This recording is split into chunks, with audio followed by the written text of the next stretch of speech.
L'onde de choc, sincèrement, on se l'attente, il faut à peu près 2h30. On est prêt? Bon allez, on prépare tous les ingrédients et puis...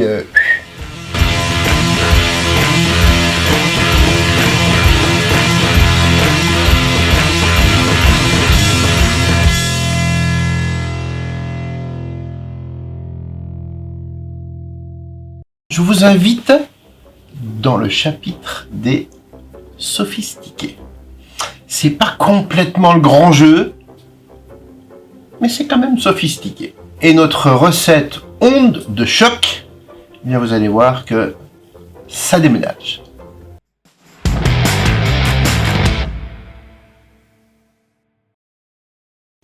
La ganache montée doit être faite au minimum 12 heures. Allez, disons 6 heures, mais si vous pouvez la faire la veille de votre dessert, c'est vraiment mieux. C'est ce que j'ai fait d'ailleurs.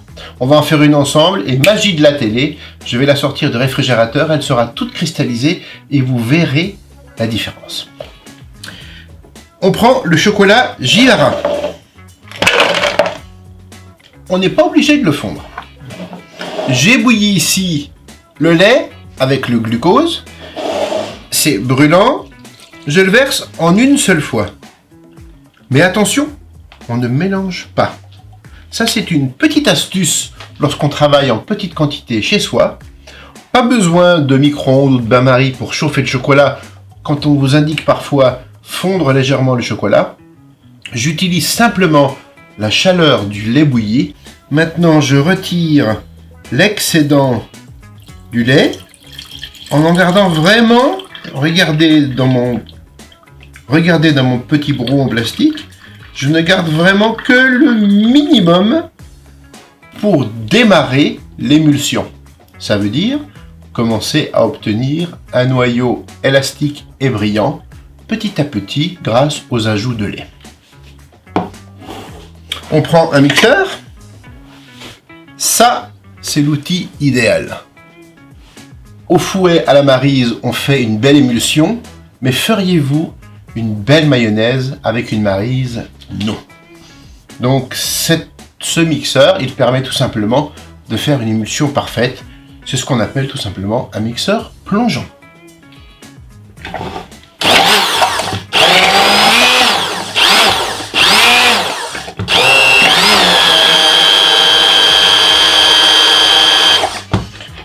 Regardez, déjà avec très peu de lait, je commence à fabriquer cette mayonnaise. J'ajoute un second ajout.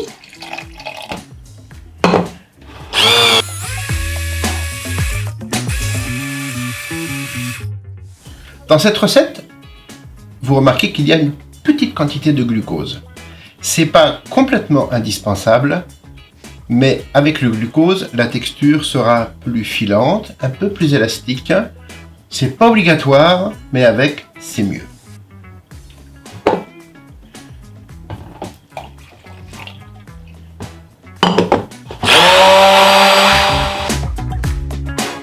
Voilà, le chocolat au lait est parfaitement émulsionné. Vous voyez, c'est liquide, mais c'est élastique, ça nappe.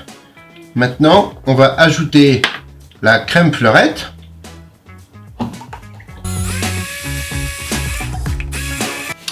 Et voilà. Maintenant, la ganache montée est terminée. Il ne reste plus qu'à la cristalliser 6 heures, 12 heures, idéalement une bonne nuit. Elle est déjà au réfrigérateur. Celle-ci, je ne vais pas l'utiliser maintenant. On va maintenant préparer la seconde recette, qui est la pâte sucrée au cacao.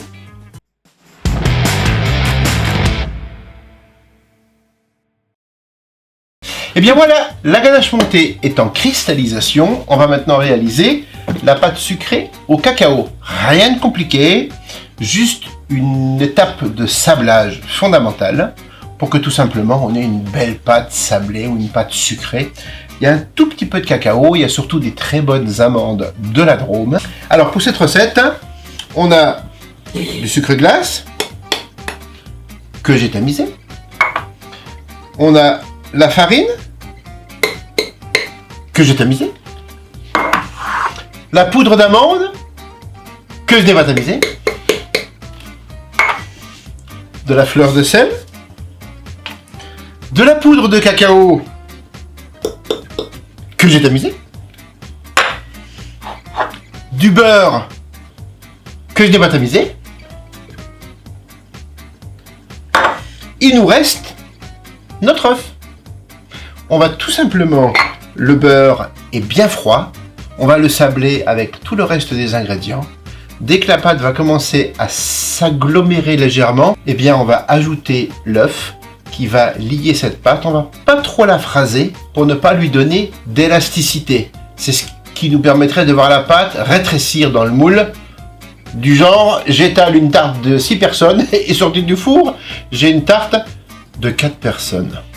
Donc, phraser, ça veut dire travailler à la main. Quand on phrase, c'est qu'on pétrit la pâte. Eh bien, c'est le moins possible. On va le faire au batteur à l'aide de la feuille. Et vous allez voir, ça va très vite. D'autant que là, le beurre est froid, mais pas trop. Donc, on va faire ce qu'on appelle un sablage.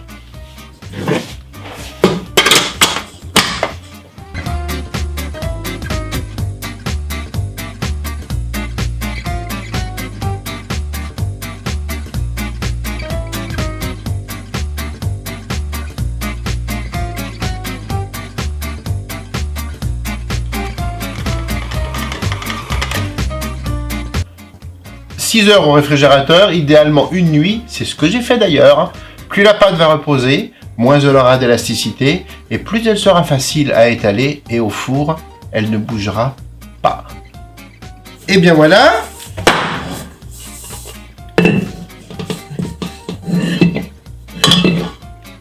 Vous voyez, la pâte s'agglomère à peine et il n'y a aucune élasticité. Donc, c'est surtout pas le moment de lui en donner. Vous ne travaillez pas avec la paume des mains qui est chaude et qui donne du corps aux pâtes. Quand on dit donner du corps, c'est donner de l'élasticité. Donc on rassemble simplement la pâte, on la travaille quelques secondes juste pour s'assurer que le mélange est homogène. Et voilà. Hop, je nettoie ma table. Vous voyez, la pâte est très molle, mais au bout d'une nuit, elle se lamine divinement bien. Vous allez voir.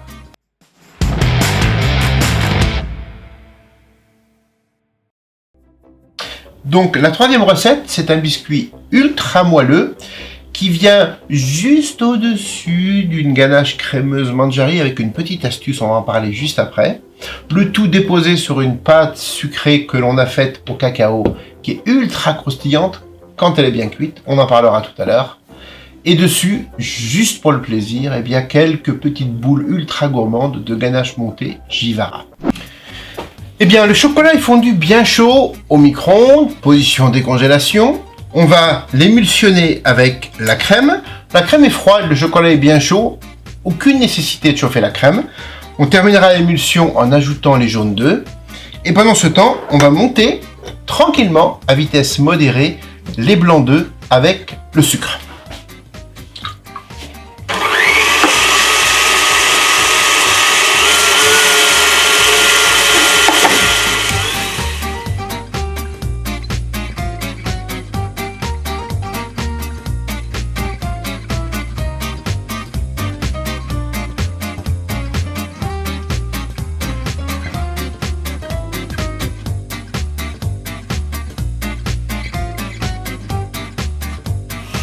Donc vous voyez, 2 ou 3 ajouts, on a une texture parfaitement élastique et brillante.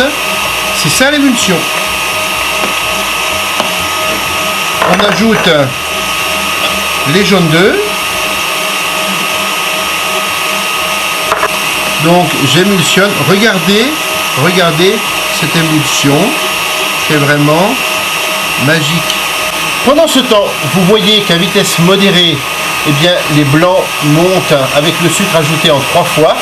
Et on a des blancs qui ont une très belle texture fine, une alvéole fine. Cela s'appelle monter au bec d'oiseau. Aucun blanc ne peut monter à grande vitesse correctement. Vous entendez le bruit du KitchenAid? Voilà ce dont il s'agit. On en mélange une petite partie pour alléger le chocolat. Je mélange du centre vers l'extérieur. Je ne tourne pas ma maryse. Regardez mon geste. Je soulève la pâte du centre vers l'extérieur. Je mélange peu, mais je mélange efficace. Vous voyez que le chocolat est déjà pré-mélangé, pré-allégé. Il est donc prêt pour recevoir tous les blancs d'œufs. Et ainsi, en rapprochant les deux textures, on a un mélange très intime, très délicat, sans faire retomber les blancs. On a donc une mousse ou un biscuit parfait.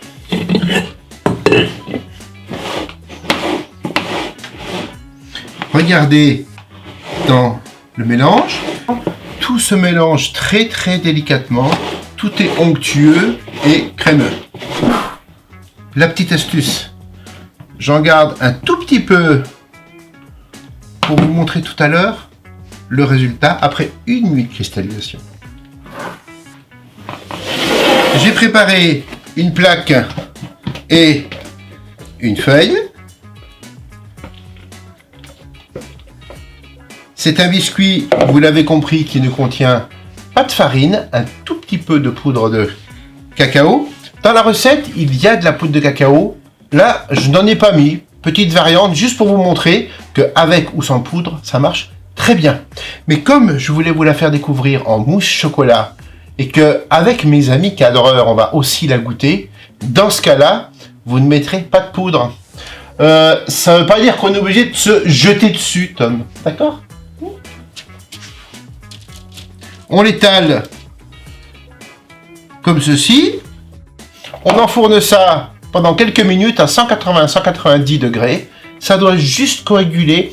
Une sorte de soufflet qui retombe un petit peu. Vous verrez, c'est divin. J'enfourne ça et on se retrouve juste après. Eh bien, le biscuit moelleux Mangiari est réalisé. Je l'ai mis à refroidir. On va en détailler des petits disques. La pâte sucrée cacao est-elle refroidie? J'ai commencé à l'étaler. Je vais l'étaler relativement fine, pas trop fine. Personnellement, j'aime bien quand la pâte se mâche. Quand c'est trop fin, ça a tendance à ramollir très très vite au réfrigérateur. Moi, j'aime bien les pâtes qui ont une texture généreuse. Donc, on étale la pâte. Allez, la recette est faite pour 8. On va faire rapidement 4 tartelettes. Voilà. On est à la mode des tartelettes foncées en cercle. Vous savez qu'on appelle arasées. Moi, de temps en temps, j'aime bien retrouver une tartelette avec les bords dentelés tels que j'ai appris en apprentissage. Alors voilà, on fait comme ça cette fois-ci.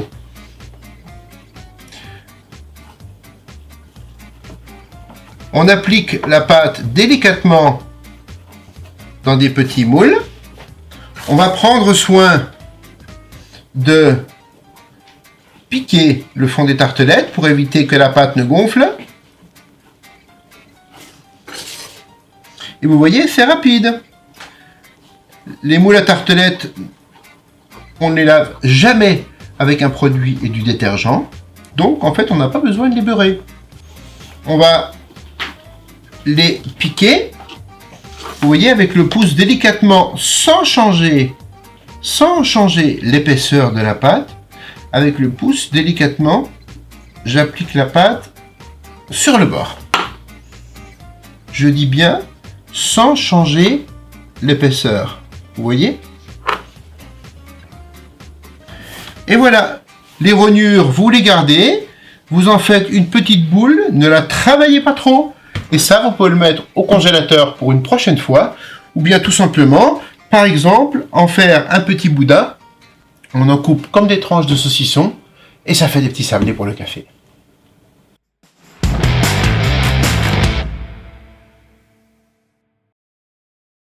On va maintenant réaliser la ganache crémeuse Mangiari. Alors pourquoi crémeuse? Pour deux raisons. Il y a une partie de lait, une partie de crème, mais il y a une petite astuce. Il y a la présence de pectine X58. Je mélange le lait. J'ajoute que je mélange avec la crème. Je mélange la pectine X58 avec le sucre.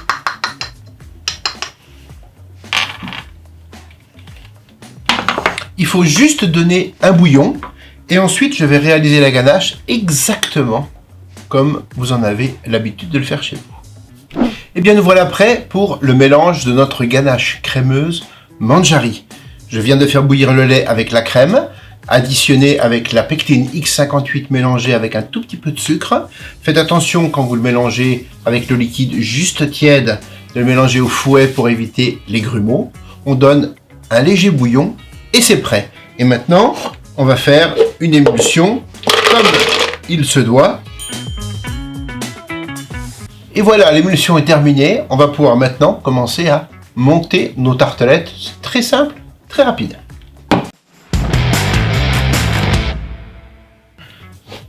La ganache est bien chaude. La pectine va gélifier à peu près à 40 degrés. Donc vous devez la travailler bien chaude, elle est à peu près à 50 degrés. C'est important. Regardez, on met un tout petit peu de ganache crémeuse Manjari au fond de chaque tartelette. Vous voyez que grâce au piquage de la fourchette, la pâte n'a pas gonflé, elle est bien plate. Maintenant, je vais profiter de cette ganache pour parfaitement coller le biscuit.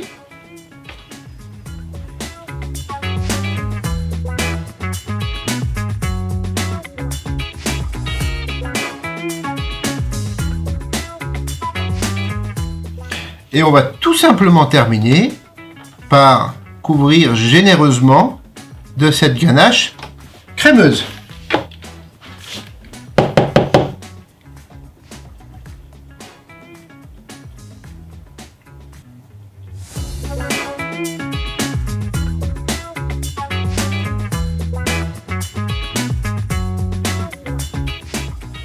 Et là, rien qu'en garnissant, on sent ces arômes divins, délicats de Manjari. On s'y croirait, ça nous fait voyager à Madagascar.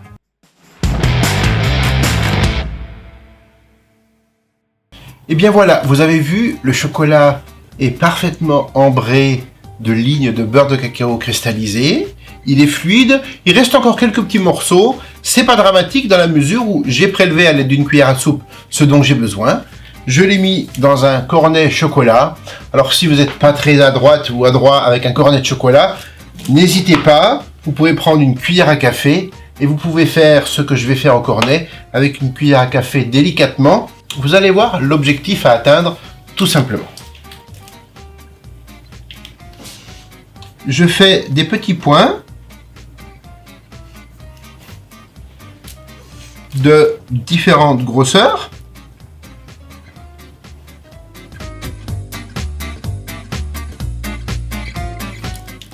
Et ensuite, avant que le chocolat ne durcisse, eh bien regardez ce que vous faites.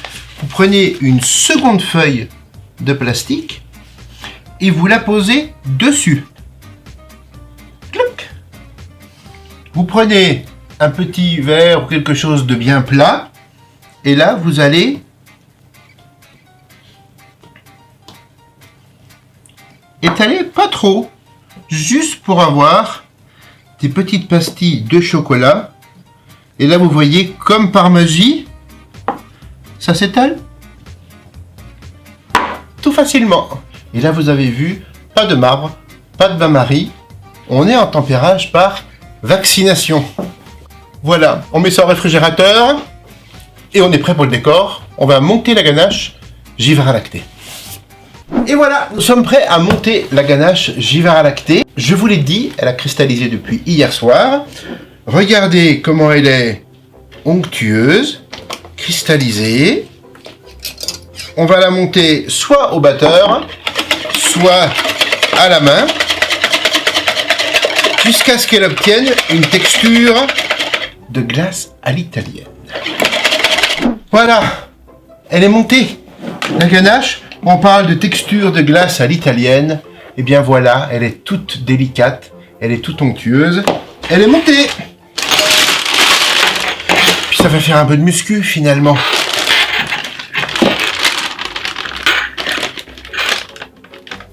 Pas trop montée, juste de telle façon, vous voyez, qu'on arrive à la prendre au fouet.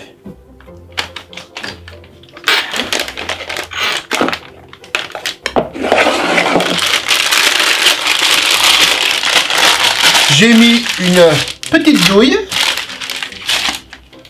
Donc maintenant, on va dresser des petites boules de différentes grosseurs qu'on va juste chapeauter avec nos disques de chocolat. Et c'est fini. Sophistiqué, mais pas compliqué.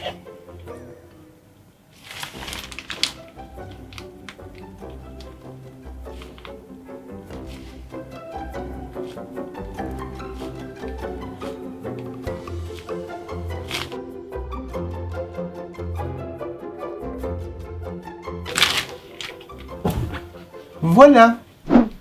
Nos petits disques en chocolat sont parfaitement cristallisés. Regardez, pour faciliter le décollage, je m'aide de ma palette. Je décolle un côté.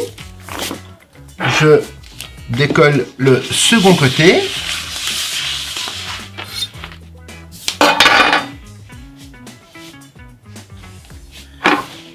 Et ensuite, il ne me reste plus qu'à appliquer mes petits disques. Vous voyez, ils sont d'une extrême finesse.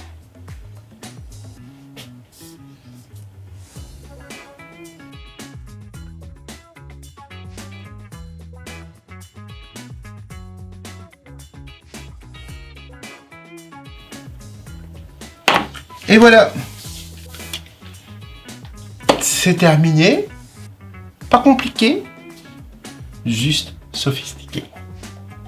Et bien voilà, c'est terminé pour Onde de Choc. J'espère que vous avez passé un bon moment, que vous allez surtout l'essayer chez vous, parce que c'est vraiment du bonheur en perspective.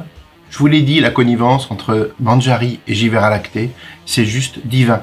Je vous dis à bientôt pour une nouvelle recette. Salut! Bon, eh ben dis donc, ça c'est fait, il y a une tonne de plonge. Pâtisser à la maison c'est sympa, mais alors, wouh!